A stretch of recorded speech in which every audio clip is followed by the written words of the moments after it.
Hello வணக்கம். கலையின் காமெடியில் என்று ஏண்டா எப்போ நீயும் உன் பொண்டாட்டியும் சண்டை போட்டுகிட்டே இருக்கீங்க. ஒரு பாயிண்டில் தாண்டா எனக்கு என் பொண்டாட்டிக்குமே சண்டை வருது. அது என்ன பாயிண்ட்டு? வீட்டில் ஒழுங்காக இருக்கிறதே ஒரே ப்ளக் பாயிண்ட் தாண்டா. அதில் முதல்ல யார் மொபைலுக்கு சார்ஜ் போடணும் தான் சண்டையே. ஒரு மாமியார் மருமகளும், என்னம்மா இது, சாதத்து குண்டானில் 2 டம்ளர் கிடக்குது. அத்தை, நீங்கள் தானே சொன்னீங்க 2 டம்ளர் போட்டு சாதம் வடின்னு. பால்காரரே, நீங்கள் சொன்ன மாதிரி தான் பாலை நல்லா காய்ச்சி புறமோர் ஊற்றி வச்சேன். ஆனால் தயிரே வரலையே. வந்திருக்குமே தம்பி. ஆமாம், புற போட்ட பாலை எங்கே வச்சிங்க? வேற எங்கே? ஃப்ரிட்ஜில் தான்.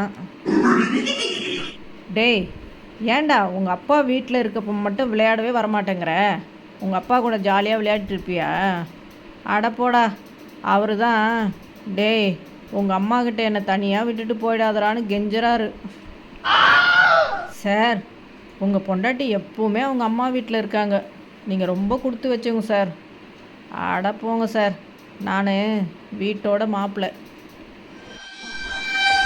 மன்னா, இப்பொழுது எதற்கு பேரிச்சம்பழ வியாபாரியை அவசர அவசரமாக அழைக்க சொல்லுகிறீர்கள்?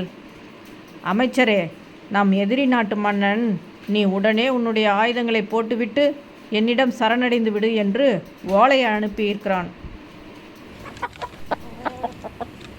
அடிக்கிற வெயிலுக்கு எல்லாரும் உடனே வாங்கி கூட ஏசி மாட்டுறாங்கன்னு சொல்கிறாங்க தவிர யாரும் வீட்டுக்கு ஒரு மரம் வைக்கிறோன்னு சொல்கிறதே இல்லை.